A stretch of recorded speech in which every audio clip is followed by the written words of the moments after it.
Monsieur Anber. Monsieur Cassavin, how are you? I'm doing very well. How does it feel to be back in Montreal from the big trip in Jeddah? A little reflection on a great week, a great time over there. I don't know how I can describe the heat that you feel there. Like it's like I was telling someone else, when you look up at the street lights at night, you know, that light the road, you look at the white light, you can see the mist in the air at the white lights. That's the humidity that's there. It's unbelievable, the heat. But indoors, like their malls, which are massive, restaurants, massive, everything is done big. And when you're inside, the air conditioning everywhere works à 100 000 à l'heure, 100 miles an hour. Like it's working, you know? Yeah. But a really great trip, obviously made greater by an outstanding result and an outstanding fight in a beautiful venue where you're throughout the whole city of Jeddah. We were treated immensely great, and I'm not talking about the pomp and circumstance of the official events. I'm talking about me going into parts of the city that nobody else was going into. You know, I was going to look for pool halls and Surprise. yeah, and the people just treated you so nicely. You know, it was really a pleasure to be there, and I'm glad I got to do that trip. And I would go back to Jeddah anytime. I really loved it. When I went back to the snooker club, they remembered me from my first time visit there in 2019. So it was really nice. Now, during the fight, though, the heat wasn't a factor, right? No, you were in an indoor venue. It was Yeah. like being in the casino in Vegas. No problem. Right. So we have a lot to get to because it was, Okay. of course, an amazing fight, an amazing experience for you to be there. And there's also, of course, the aftermath of the entire Usyk championship reign now that we're going to get into. So tonight, of course, you can also throw in your questions. We'll get to it a little bit later on. But it was, of course, a big event. And before we get to Usyk-Joshua, the rematch, which, of course, is the headliner, Callum Smith, another big win at 175, which you, of course, in the corner with Buddy McGirt, his trainer. Were you people are saying Callum Smith at 175 is much different than the Callum Smith we saw against Canelo Alvarez. Okay, but there's Alvarez and then there's everybody else, right? But I mean, Yes. I've seen the same. One thing about Callum Smith, whether it's 68 or 75, there is no doubt he has highlight reel knockouts, you know, at both weight classes. Don't just use the Canelo fight as an example of his punching prowess, but great to be there. And, we came back into the dressing room. I had to go and I left the corner before the official verdict was even rendered because I had to get back to Usyk's dressing room to wrap him. Right. So I left. I told all the guys, I said, can somebody stand in the ring after and put their arm out like this, put their arm out with nobody standing there and then Photoshop me in afterwards, right? So I went back to Usyk's dressing room, wrapped him up and everything, and then he started slowly stretching and doing what he had to do. So during that time, I left his dressing room to go back into Callum's dressing room and walked in. They had been back into the dressing room by that time. And I turned to Callum and I said, I love Saudi Arabia. And he smiled at me and we were both on the same wavelength on that. You know, it was, we understood what we meant by each other. We understood each other. He knew what I meant by it. And it was great. We've had nice success there. And the coaching has gone really well for me in Jeddah. So the last time and this time, the reaction from Callum was right, as it was the first time we went. So we just said we both loved Saudi Arabia. So it was nice. And as Hans Olsen just pointed out here in the comment section, you're up against a French fighter who was in the corner with Stéphane Larouche from Quebec as well. So that's pretty cool that you had trainers and Pierre Bouchard. That's right, and Pierre Bouchard was the assistant in Cutman. So you had, of course, a Quebec presence on the biggest card, or at least one of the biggest cards of the year in a massive heavyweight championship event. And on the undercard, that's pretty, I think it goes to show a little bit as well the talent the coaches have here in this province. 100% agree with you, and Boulder League was fighting a good fight. Like he was tactically well, he was strong. Even after he got hurt, he was fighting back. And I said to Buddy, I said, this guy's tough. You know, because Callum was bombing away, boom, boom, and he was blocking, getting hit with shots, fighting back. He chose to fight back, which may have been a mistake that Usyk did not make against Joshua, and he tried to fight back from it, and that's how he got clipped, you know, up against the ropes, let his head get high, and left hook came around, and that was all she wrote. But it was good that Stefan was there and Pierre was there. I got to see them when they arrived, and you're right. It's great representation that two guys from Quebec are on a card, mind you, in a chief support of a giant heavyweight, world heavyweight championship fight halfway across the globe. And we got three trainers from Quebec that are there. The only difference is I flew business class. That's the only. You're sure they weren't business class? Yeah. He told me. I said, "Oh my God!"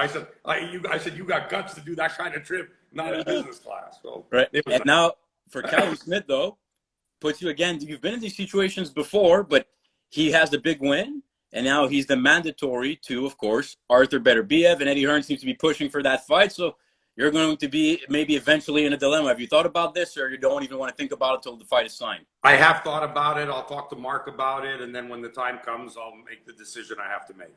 It's a good problem to have in the sense of working with these high-end quality fighters. It's not a good decision to make because I feel that I'm integral in both corners. I feel I'm wanted in both corners. I feel a part of both corners. I have an investment in both corners. You know, I'm not happy about being in that dilemma. And I did everything in my power to try to steer Callum away from that, you know, so that I wouldn't have to be somewhat selfish, but not to have to be in this position. But, you know, it's a business at the end of the day, and he's got to do what he's got to do. And, you know, Beterbiev's got all the belts. If the belts would be splintered all over the place, it might have been easier, but you know, Beterbiev's got three of the four, and Bivol got the other one, and he's got the Canelo rematch. So, yeah, nothing I can do about that, but not something I really want to think about right now. I want to enjoy the victory. That's right. And I'm happy to be part of Team Smith, you know, all the Smith, whoever they are, like seeing their father and Stephen and Beefy, and, you know, and Paul. I really enjoy being around them. Now, you, of course, were there as well for Usyk against Joshua, the rematch. Now, we had a chance to talk throughout the build-up. We talked, of course, about it about 10 days or so before the big fight. And going into it, people were expecting an Anthony Joshua, even by his own words, a much more aggressive fighter. Will this turn into much more of a battle than a boxing match? And for the first 6 rounds or so, I thought it was very much similar to what we saw in the first fight. Did you see it the same way early on, that, you know what, Usyk here is still in a boxing match more so than a street fight against Joshua? No. What I saw in Joshua was a more conservative guard, hands up high, and he was committed to holding his ground. He wasn't going to let Usyk move him, which he did the first time. That said, I think this fight proved that the strategy in the first fight was not as crazy as everybody made it out to be. Wait, for Joshua or for Usyk? For Joshua. He was boxing. He was throwing combination punches. This time he was more settled. Feet planted firm, and he was looking to unload power shots, looking for one blow. Like, he was really in the corner. I even turned to Sergey Lapin and to Yuri. I said, he's looking for the one power shot. He was just setting, waiting, and he was willing to kind of take things or block a few just so he could land one. That was the difference from the first fight. But I don't really think at the end of the day, you know, either style bothered Usyk. You know, I think Usyk solved both. And I said, I told people there when I did interviews that this time we faced the Joshua that we expected to face the first time. And they went with an element of surprise and thinking, okay, you're expecting us to come at you. We're going to box you now. We're going to box. We're going to turn this into almost like an amateur fight, you know, throw combinations, try to get points, score points. Now, of course, after the fight, everybody said, why'd you do that? Why didn't you go after him? Okay, well, now you had a chance to impose that, and it didn't really change the result. I think had it been the other way around, had he done the fight he fought in Jeddah, had he done it the first time, I think it might have even been a different result. I think it could have been even more fatal to him, because Usyk was ready for that. Boxing was the element of surprise. Throwing that strategy out was the element of surprise. And we had to be careful in there. And then luckily that pace, I think that pace that Usyk sets is what makes the difference. And it proved again, even in this fight, where he threw less punches, threw harder shots, planted his feet and stayed there. Still, in 10, 11, and 12, it was Usyk who came on down the stretch. And speaking about down the stretch, because at one point the fight was close enough without any fighter, I should say, really distinguishing themselves, maybe through the first 8 rounds or so. At what point in the corner you're thinking to yourself, okay, this isn't a clear victory just yet. We got to do something different. When did you feel that? Do you remember that moment? I felt that especially after round 9. After round 9, I said, this is starting, like, he's imposed himself now. The judges have taken notice of that. We can't afford to lose any of the remaining 3 rounds because this is starting to get too close. Even though he was boxing him, his defense was great. He was there. He was there. If you're one of those judges that like the aggressive guy standing there, holding his ground and, blocking and throwing back, and even though he'd make him miss, all he's throwing, I felt very uncomfortable because I know how boxing is. I know how judges are. And I often feel, and Usyk is one of those fighters, much like Lomachenko, although Lomachenko's volume is considerably higher than Usyk's. His domination, I should say, is considerably higher than Usyk's was. But I've always said to you, whether it's Juan Manuel Marquez, Usyk, sometimes you have fighters that are just too good for those who are judging them. They do things, they do subtleties that the layman doesn't see, doesn't get it, doesn't give them credit for thereby. The judges don't give them credit for what they're doing. And I think that's the case with Usyk, and I think that's the way, and I was worried. After we came on down the stretch, I knew we won the fight. 10, 11, 12, I knew we won. But I wasn't sure we were going to get it. I was worried because I worry about judges. I worry when the scores come in because we've seen horrific. So I always panic about that. Whether I watched Roy Jones get robbed, I watched, I worry about that stuff. Yeah. Loma came in the ring. I said, we win? He said, easy, big, win easy. Okay, good. I'm thinking that. But he said the same thing to me in the first fight.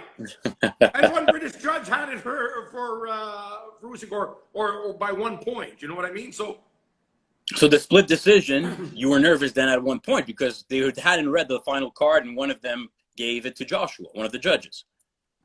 And to you, that's you can't defend that scorecard. I can't defend that scorecard. And what's worse is he couldn't defend it either. And that's what pissed me off. Even when he was confronted by Rob Tebbett, of ID Boxing. We're talking about Glenn Feldman as well. Glenn Feldman. And you know what? I could respect you if you stood your ground, showed the balls to say why you scored it that way. Because you shouldn't have to turn to your supervisor to ask my supervisor. Well, he didn't score the fight.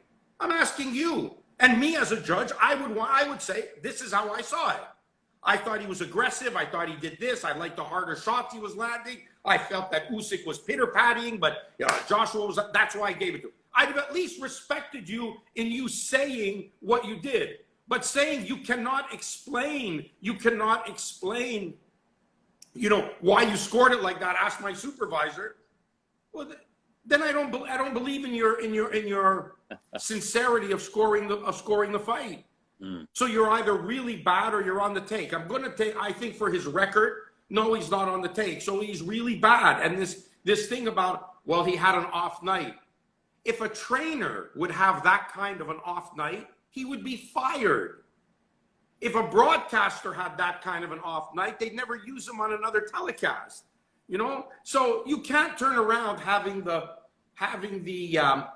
destiny of a fighter and the history of boxing at your fingertips and have an off night. You're there for that one night. You can't have an off night. You can have an off night when you've done 7 nights in a row. One can be off.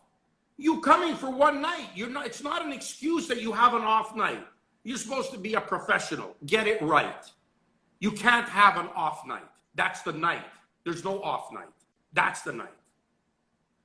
Right. And let's get back to when the fight, though, was very close, and probably most people had it either even or in some cases. Pilots and surgeons can't have off nights. Exactly.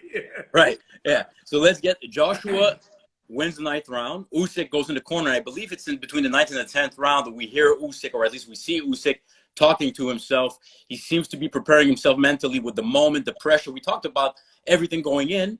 And to me, he really seemed like he got into that second gear that maybe people didn't think he had for those final rounds, those championship rounds. And I think it speaks to the mental fortitude of Usyk, who, again, is an undefeated professional fighter. Yes, and I couldn't understand exactly verbatim what was said, but you could tell, having been around Usyk, I could tell he's convincing Yuri Tachenko, his trainer, he's convincing him, I'm okay, I'm good. And I get the feeling Yuri said to him, well, then go out and win this round. You know, that's the body language I got from that. You have to go and get back that round. Now, these are the 3 rounds we were determined to win. And he went out there in the 10th and did exactly that. He jumped on AJ the way AJ actually should have jumped on him after having the 9th round that he had. And he immediately cut the legs off from him right there, and he went at him and had a big 10th round. And in the 10th is when I thought we might get a stoppage here. He might have blown his load in the 9th. We might get the stoppage. I didn't feel that way in the first fight because he was winning, boom. But it wasn't until the 12th round that he really hurt Joshua, you know? But now he was hitting him, boom, boom, boom, boom. And I'm thinking, oh, man, you know, the little guy's chopping at the tree. You know, he's going after him. And I thought we could get it there. But, again, I can't leave this without, you know, as great a performance as Usyk did. You know, you spoke of mental fortitude, but the fortitude as well of Anthony Joshua, who was determined to win. He wanted to win so bad. He trained. He committed himself to the fight. He went to camp. He avoided people. He had his group with him. They went to camp. They went to Dubai to train. They stayed another extra month in Saudi to get ready, to acclimatize. They did everything for him to win that fight. And he tried as hard as he could, which is why I think he was so crushed at the end. But to me... Well, we'll get to that as well a bit later, but okay, finish your point. I was going to say, to me, you know, when you're a great fighter, those are the things that you do. And he should have been holding his head high for the performance he put up, the effort that he made. Unfortunately, you came up against a really great guy. You know, you're up against... Yeah, but wait a second, though. In the 9th round, you said it yourself, Joshua had a big round. Do you think at any point Usyk was hurt by some of the Joshua body shots? Hurt like to get stopped, or hurt to no, like, okay, this is something I got to be careful for. Now, Joshua, of course, had some low blows as well. Of course. So Joshua, we've seen him against Klitschko. We've seen him against Dillian White. We've seen him against other fighters where he's been more of a, all right, I got to really get this one. I got to really get the stoppage. Now, no doubt that Joshua was prepared and he had a game plan and tried his best. But if his best was that fight against a fighter he knows is more skilled than him, but he's the bigger physical guy, you really think Joshua did everything possible in that fight against Usyk, really, when he had him hurt at times, maybe to press the action and take a bit more risk? Or was Joshua in the back of his mind saying, oh, Usyk is good enough that he can hurt me as well, so I got to be careful here in certain instances? Because I never saw Joshua really try to press Usyk and really try to hold him down physically. And you say he did everything and he tried everything, but really, do you think, or were people not giving enough credit to Usyk by saying Joshua couldn't have done more? Yeah, I think we have to be careful of that, Matt. I think, you know, when in this kind of a fight, I don't think you can only point the finger at one guy. I think, you know, you're telling, you want to do something. He made the commitment that he was going to stay there. He tried, he loaded up, but he's dealing with a guy who started moving as soon as the bell rang, in, out, left, right, up, down, body, head, big pop, look, they're coming from all sides, and he's having to download and process this at a faster rate than he's ever had to do with any other fighter that he's ever fought.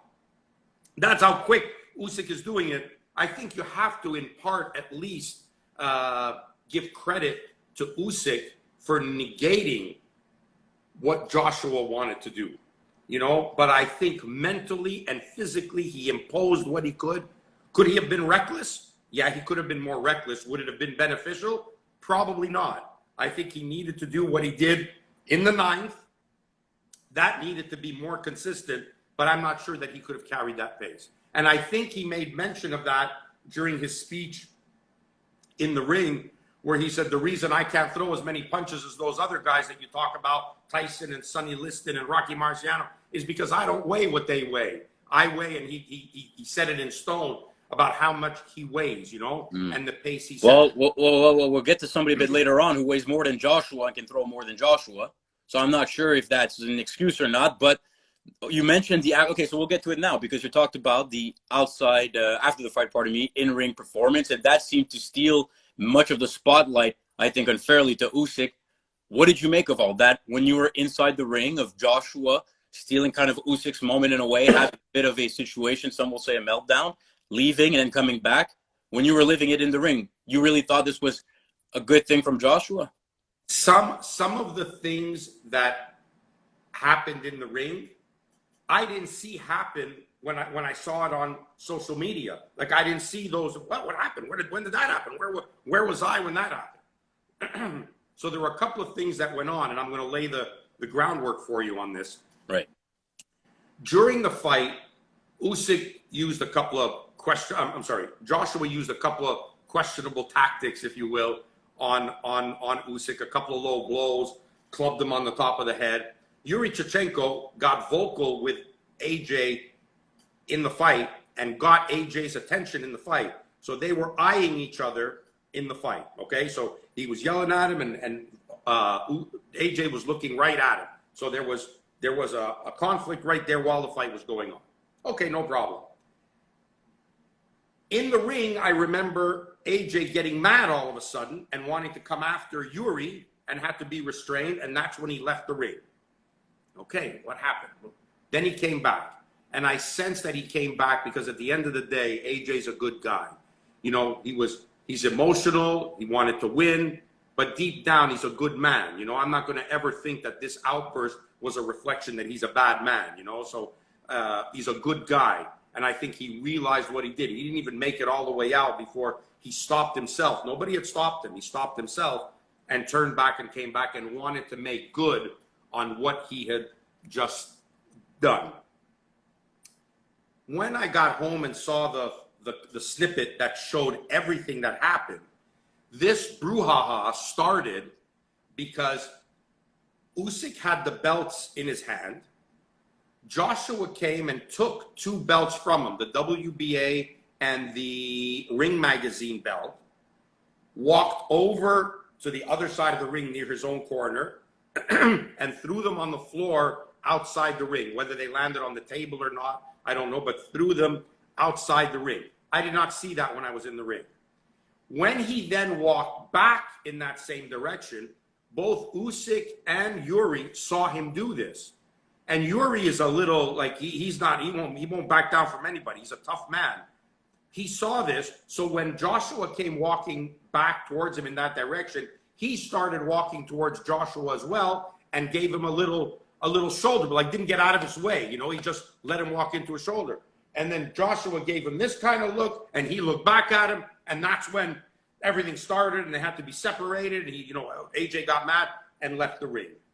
That's the only part of everything that went on that I didn't understand why AJ did what he did, of taking the belts and then dropping them out of the ring. That's the only part I didn't understand, because through the first fight, after the fight, there was mutual respect and a lot of clash showed between both guys. This was uncalled for, and I still don't know why he did it. And I think he doesn't know why he did it either. Well, look, there's somebody who also pointed out in the comments, though, which I think is fair. If you look at Matchroom, the leak audio of post-fight, when Joshua and Usyk first come together, Joshua takes the flag, starts making comments about, you're not strong, you're skilled. Well, if you know the guy's skilled, this is 2 times you fought him now. I don't know why you're trying to outbox somebody who's more skilled than you. No. Wait, what do you mean, no? That's not what happened. It's the matchroom audio. There it is. He takes the thing and he goes, and Usyk goes, good fight. And then he goes, no, he doesn't. Very skilled guy. No, he doesn't. No, he doesn't. All right, Usyk, what is it? The first thing Usyk says to is, you are very strong. You are strong. You are very strong. And he said, I'm strong, but you beat me. You're not strong. How did you beat me? Because you've got skills. I know what AJ was trying to communicate to Usyk. He was trying to tell him that despite the fact that he's strong, it didn't make a difference. Strength didn't make the difference in the fight. It's the overall skills. And that's why you beat me, because of your overall skills. And he was trying to tell him, hey, you're not strong. So how did you beat me? You beat me because of skills. That's what he was trying to say. But of course, they made it out to be such a bad thing. But I saw everything in that. I saw that thing, what he was saying. And I heard what Usyk said. You very strong. You very strong. And he was saying, yeah, well, strong isn't good enough. I had character. You know, I have character, but I didn't have the skills. You had the skills. So I thought that part was AJ, in as best as he could under the circumstances, was being complimentary to what to Usyk at that point.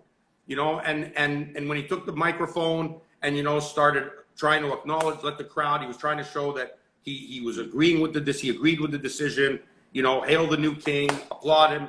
A couple of times, though, what I saw, he tried to raise Usyk's hand, and Usyk kind of resisted and didn't let him raise his hand.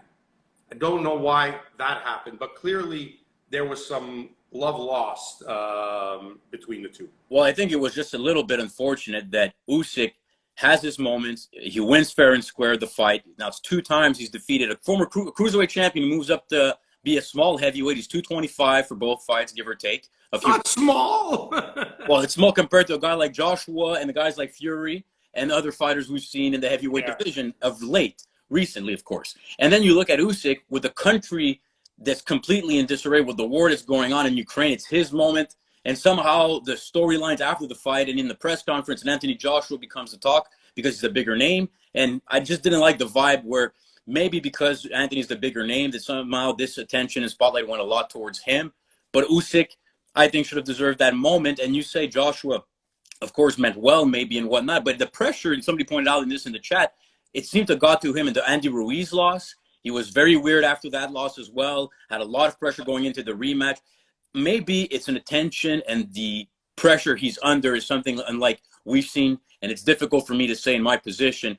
But to me, it just lacks a little bit of professionalism. But of course, after the fight, he seemed to have said the right things when it was all said and done. But I just don't think Usyk would have done anything like that. And he, you could argue, had more pressure going into this fight. Had he lost, I don't see Usyk doing something like this. Matt, everybody reacts different. You know, some people laugh at funerals, others cry. You know, like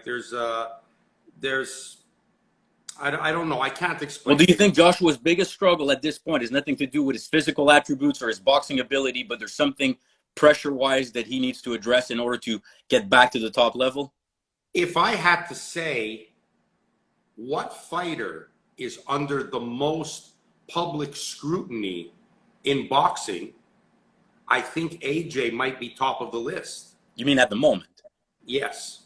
You know, like he can't go anywhere in Great Britain without being recognized, and maybe in most parts of the world without being recognized. But let's say in Great Britain, I don't know that there's maybe Canelo in Mexico, but I don't think there's anybody, or, you know, he is like up there with superstardom athlete that he can't go and play in the park with his kid. He can't go to the store and buy himself a soda, you know, and walk out. Like, he can't do any of that. There are people on him all the time, 24/7. He has no life, no freedoms. He can't do anything. It's like being Elvis, for God's sakes. You know, it's very difficult. That comes with an immense pressure, and people love you as well. Forget the haters, whatever amount of haters that you're seeing now for Anthony Joshua, because they all come out now. Now the haters come out. You lost. They've waited for 10 years. No. In fairness, Joshua had his doubters for a while now, Russ. In fairness, it's not just new. There's some new people, of course, who like to come.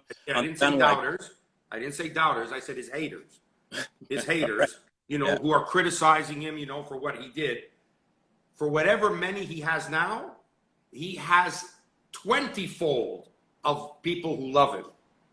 You know, and he feels he let those people down. And I'm not trying to sit here to defend him. I just get I just know what he's under. I know how it is for him to live as Anthony Joshua. He can't casually walk through an airport,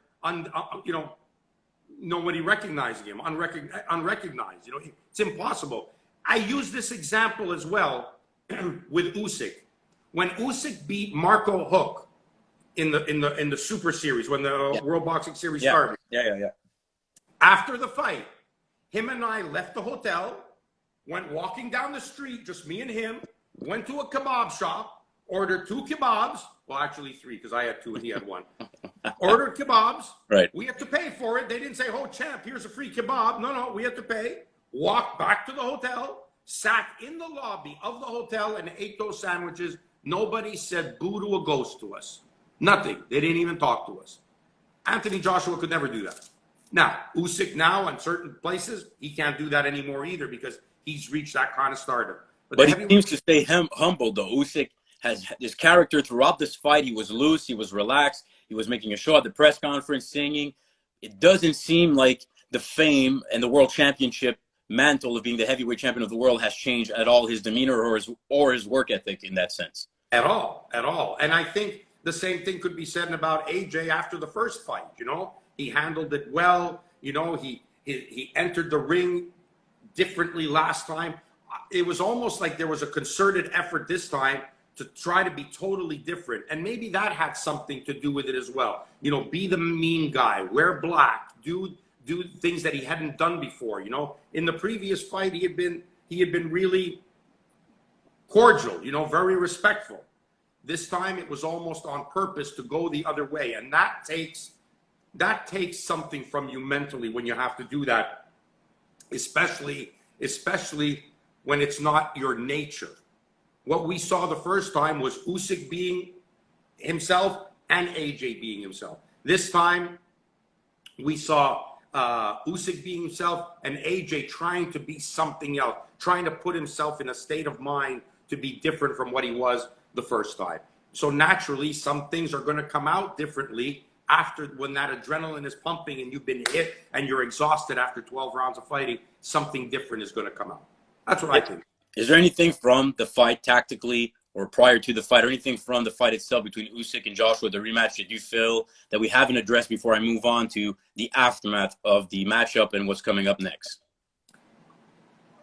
You have to repeat the question. I'm not sure I understand what you mean. Anything you feel like we haven't discussed? Because here I'm thinking the fight, of course, a lot of people focus on the last 3 rounds. We just touched on some of the early, but anything you feel like you wanted to speak on the fight for Usyk before I move on to what's next?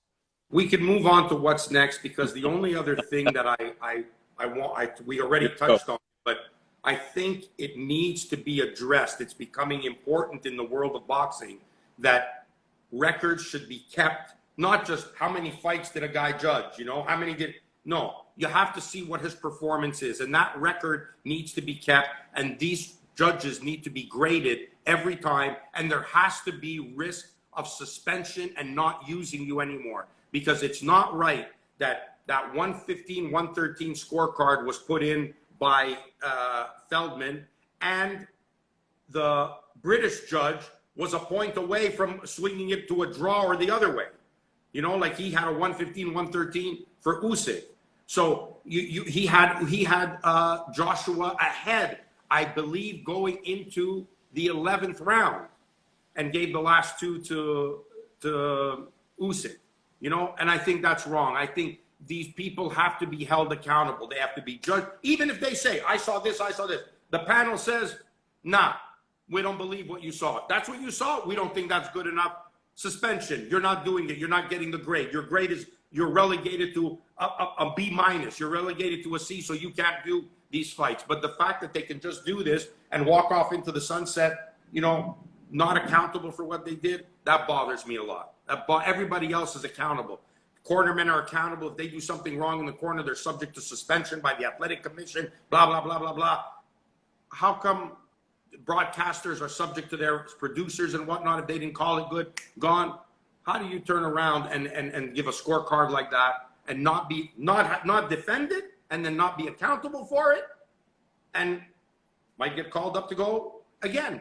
Not right. Not right. All right, well, your favorite subject, Tyson Fury, before this fight, none of us ever believed the retirement talk. We never fell for it. We never believed it. Neither did Bob Arum from Top Rank. He was vocal right off the bat. Twitter videos, I'll beat both these guys in the same night. This week, just to recap a little bit of what's going on, because it's been a lot of newsworthy stuff here. Fury saying he wants to fight against Usyk, but for $500 million. He wants it at least agreed upon somehow between now and about a week's time or whatnot. If not, he says he's going to go back into his, supposed retirement that he's always talking about. Some of the other stuff he did say about Oleksandr Usyk, in case you haven't heard, is one of these things. Usyk needs the Gypsy King. I don't need him. I've done what I've done. I'm a legend in the game. He needs me. Some forwarder who no one can say his name. And also was saying that when Usyk was an amateur boxer, I was the British heavyweight champion of the world. He was a middleweight, and he got stopped by Matt Korobov as a middleweight. I was a heavyweight back then, and I will stop him at the body, and et cetera, et cetera. So what have you made of Fury, who's already, of course, selling the fight before it's signed, and his demands? I don't even want to give him the dignity of a reply, because when he said that both these guys were shite after the fight, and it's the worst heavyweight fight he's ever seen, he must have forgotten his fight with Klitschko, which was even worse than that, okay? Like, it was a disaster. So this constantly disparaging people, showing lack of respect for every opponent he has, everybody's a dosser, nobody's any good, there's only him that's good, and it's not even funny anymore. It's like going out of your way and then saying, I'm not about the money, I'm a Spartan, and then I want $500 million, come up with it. Like, it's everything to put so many cogs into the wheel, put so many sticks into the spokes to make it as difficult as possible. Like, I think, obviously the promoters want the fight, but I think it's going to be very, very difficult to make. And I think it's either going to be a case of him pricing himself out of it, or underpaying Usyk, or putting it in conditions that, are never going to be able to be realized. I think there's a lot of issues that we're never going to know about that are going to be very difficult to make. But you can think what you want, because I know what you think, and everyone else can, how big he is. And I have, as a fighter, I've got the utmost respect for him, because I'm amazed that such a big guy could be as nimble as he is, and so agile and so fluid. It's rare you see that. That's usually you see in small guys. It's rare you see it in such big guys. I have the utmost respect for him, and I know it's not going to be an easy fight for Usyk. But Usyk wants the fight. Yeah, Usyk right afterwards, give him credit. And Usyk is one of those who just seems to be, doesn't need a tune-up bout. He'll fight the best right away. This is only his third heavyweight fight, Usyk. Twice against Joshua, once against Chisora, and ended up being, for him, like 3 big significant wins against guys who are looked at as being top 10 heavyweights. And Fury, though, I'll get to the point technically, but there's also your friend Deontay Wilder, who's coming back in October against an alias, making his statement that when it comes to Usyk versus Fury, he does believe, I have it here, Fury is too big for him. He likes to use his size all the time. I think Usyk is too small. I think Usyk has stamina problems as well. That's Wilder, his statement against Fury, for the Fury-Usyk fight, I should say. The stamina thing I haven't heard in a while, because we saw Usyk do very well in the later rounds. Do you think that's just a non-credible opinion? Who said, they said Usyk has stamina problems? Deontay Wilder said Usyk is too small for Fury, and he thinks Usyk has stamina problems as well. Doesn't like the body shots. Next. Okay, here's why I think, though, there's 2 trains of thoughts here. Fury was very quiet before this bout about Usyk. He rarely talked about him. In fact, he even encouraged Joshua to get the win, was trying to throw body shots in training. So this is what you need to do against Usyk. Let's get the fight, because I'll fight you for free. He was going to fight Anthony Joshua for free, but somehow Usyk is $500 million. Yeah. Some people believe this is just, again, like you said, a tactic to then say, oh, you know what, they didn't give me the money, I'm moving on. Even though Frank Warren and Bob Arum said there's progress to possibly make this fight because both men want it, even though December might be a bit of an unrealistic time frame, considering Usyk just fought now in the situation in Ukraine. They hired Dan Aziz. There we go. And Dan, of course, might know this as well. For Usyk, the style he has, what about the legitimate argument that style-wise it's a much, much different fight if Usyk fights Fury, who Fury has now 3 straight knockout wins in 4 of his last 5. He seems to be much more in love with his power and his style of late. What would be, in your mindset, is there a path to victory that people don't see because Fury would be a big-time favorite. That's good. He would be a big-time favorite. Absolutely. You know, devastating knockout over Dillian White, who it took longer for him to do that than it took Povetkin to do it. You know, Povetkin did it with The first time. Yeah. First time, that was it. It's always the first time. You know, that with these guys, always then they come back and win the rematch, but there's never a third fight. There's never a third. They have one win apiece, but that's it. We forget that the first one ever happened, you know? But anyways, so Usyk is not Dillian White, and Usyk is not Deontay Wilder. And Usyk is a southpaw. Which, brought up here on the feed. Good point. Otto Wallin gave a lot of trouble to Fury. Wallin 100%. And of course, Fury was bothered by the cut. And Otto Wallin is not Usyk either. So let's just, it's okay. Everyone can have their opinion and pick their winner. No problem. Let it play out in the ring. If Fury wins, he's going to have to put on a performance for the ages to beat this guy, as will Usyk have to do to beat Fury. It'll have to be a performance for the ages as well. And I'm not counting out Usyk in this. Usyk finds ways to solve the puzzles. Usyk finds ways to win. He's found it throughout his entire amateur career. He found it against Beterbiev, and he found it against all the cruiserweights, and he found it against Anthony Joshua. He will find a way, and he will prepare accordingly, and he will be there to fight. Don't think he's just going to walk in and be slapped around by a heavyweight Tyson Fury. And that's what Fury thinks he's going to do. Okay, no problem. Without revealing, would you have a strategy in mind personally of what you see? Okay, 100%. What Usyk would need to do against Fury? 100%. That's interesting. So where do you, right now, percentage-wise, you still are more skeptical or optimistic this fight happens? I think everybody concerned wants the fight to happen. I just don't know how much of a headache Warren or Arum are going to have to go through to get Fury to accept it to happen and say, this is what's on the table. You know, this is what we're fighting for. This is what you're going to get. And he has to say, yep, let's go. Or not say yes, no, maybe. Don't forget, both Dillian White and Anthony were ready to step aside to make the unification fight between Usyk and Fury. And it was all set. It was all set to be done. And at the last minute, Usyk balked and took the Fury. Dillian Fury, you mean? Fury balked and took the Dillian White fight. That's right. Yeah, that's right. And that's one of the reasons why we haven't heard Fury talk about Usyk up until post-fight. Yeah. But Usyk, people forget, I think, at times that he has an undefeated record in his mid-30s, has looked very good in his style, and people going into the fight against Joshua seem to always think that it was all about Joshua, maybe not giving enough credit to Usyk. Do you think Usyk has improved as a heavyweight, or do you think there's room for improvement even further on? I think he continues to improve.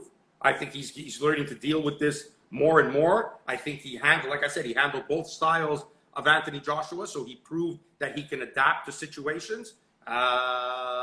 So yeah, I think there's definitely improvement that can be made. He will get better. He will get better. And for you, the fight against Fury, should it happen sooner rather than later? Does it have an advantage at all for any fighter if the fight happens before the end of the year? You don't think it matters when it actually does happen? If Usyk needs maybe a longer break after this big fight against Joshua? How long has it been since the last fight against AJ? You mean between, it was over a year almost. Because of the war and everything that happened, right? That's right. Did he look like he missed a beat? No. So Fury probably wants, if he's going to stay in hiatus, he probably wants the fight to happen sooner rather than later in his case then. If he doesn't enter into the negotiations, I think WBC should just strip him anyways, you know, just strip him and that's it. You're retired. You've announced your retirement. You keep saying you're retired. Then how can you be retired and still have the WBC belt? That was and at the time before this fight, Mauricio Suleiman made a statement that I think he had until August 28th or so, Fury. But now if he's in talks, of course, and he says he wants to come back I don't think the WBC is going to be in a rush to strip him. Of course not. Of course not. Of course they won't be. I mean, Usyk, for people who may not even know yet the person, how was he after the fight? How was the celebration? What was it like for him to, he was carrying Eddie Hearn. One of the crazy theories going into the fight was that because Fury was walking around with this stuffed animal that his daughter had given him, that he was softening up and maybe wasn't focusing on the fight. Of course, that proved to be complete nonsense. Well, how was he post-fight? And I think people, maybe there's a language barrier, but he seems to be quite a great individual. He is. He's wonderful. And he was just like, okay, fight's done. He showed one little bit of emotion when they announced the decision. Started to cry when they announced the decision. He put the flag over his face. Brief moment of emotion that he did what he set out to do, which was a year in the waiting, like you said, with the war and everything. And he was carrying the hopes of the Ukrainian people on his shoulders, and he won. And that he was happy with. And then after that, he was very normal and just making jokes. The prince came in, he signed autographs for the Prince of Saudi. He was fine. He was absolutely wonderful, in a good mood. He was great. It was great to see how he conducted himself, and it's a shame for the language barrier because he has so much to offer. He has so much thinking that goes on in his head, that he's able to convey. He's an intelligent man. He's deep in his thought. He understands life. He understands the virtues, the blessings that we have. And that was the message that I kind of wanted to give to AJ. And I did so in a comment to a friend of mine who works with him. I said, he's beating himself up for no reason, because when you look back on where he came from and what he has accomplished, he's accomplished great things. He's an Olympic champion. He's two-time heavyweight champion of the world. You have to be grateful for having been able to achieve that. That's something no one can ever take away from you. The fact that you lost 2 fights to Oleksandr Usyk, nobody will ever hold that against you and say, oh man, you were terrible. What legacy? Forget about it. No one will ever say that. Because that's how good Usyk is. It happens. Nobody wrote off Ali after Ali lost to Joe Frazier. Oh, did they? Relax now. Don't the comparisons. I know what you're saying. No, I'm talking about the importance of fights. I'm talking about the Ali Frazier fight was one of the top 5 most important fights in boxing history. And the world, the nation, especially the United States, was divided. There was Joe the good guy and Ali the draft dodger. Both sides hated each other. Ali represented a side of the war that the other side hated. The right wing hated on this. And Ali lost. And he came back stronger. He had the pressure of the entire world on him. And he came back. He came back after a 3.5-year retirement. I'll be back. And he was back. So I'm just saying that one loss doesn't define you. A loss to a guy doesn't define you. You accomplish great things. You accomplish great things. And if you lose sight of what you've accomplished, then you can never go on and accomplish more. So I think it was very well said. A lot of people still want to see Joshua back in the mix, maybe sometime before the end of the year. He's got to get back to the winning ways, but his style and his presence will be, of course, wanting to see. The fans are going to want to see him back in the ring. And for Usyk, it's tough to see him against anybody other than Fury, but I guess eventually with all these belts, he's going to have mandatory obligations in the way that are going to happen as well. We know Callum Smith against Arthur Bertobiev could happen at some point because it's a mandatory fight in 2023.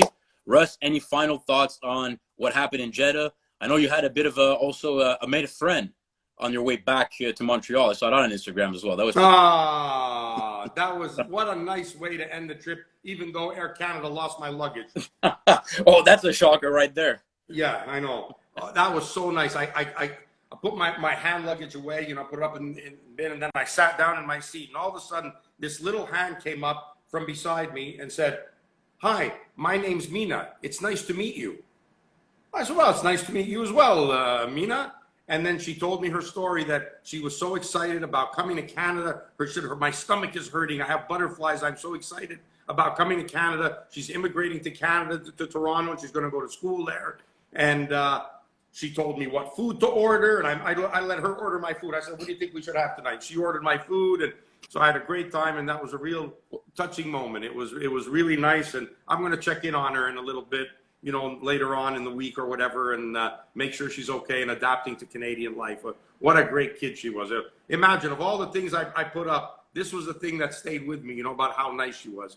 And I would have liked to share those same stories with the snooker players and the people that I met in the clubs in Saudi, how nice they were, drive me home, drive me to get something to eat, let me play, wanting to play me. They were just wonderful. So again, it was a great trip, made better because of Callum and Usyk's performance, and then ended it with this little 11-year-old who's just amazing, spoke perfect English, and was so excited about coming to Canada and looking forward to it. And it was really refreshing. There's also a great win at you. For once in some of these big fights of late, you seem to have always to be dealing with big cuts. No big cuts as well over the past weekend. So that was good too. He got hit a lot less in this fight than he did in the first one. At least more to maybe so to the body, but less to the head, of course. And Usyk's defensively as well. He's very nimble, showed a lot of skill, as AJ, of course, pointed out. I think every fan wants to see Usyk Fury.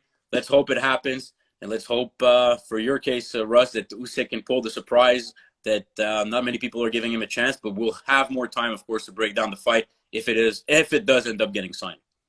When was the Super Series? When was the Super Series? I want to say around 2018 or so. Let me take a look right here. Maybe a little before. Yeah, so 2018 when he fought Gassiev and Briedis. So but there was two fights before that. Yeah, 2017. Yeah. Marco Huck. Yeah.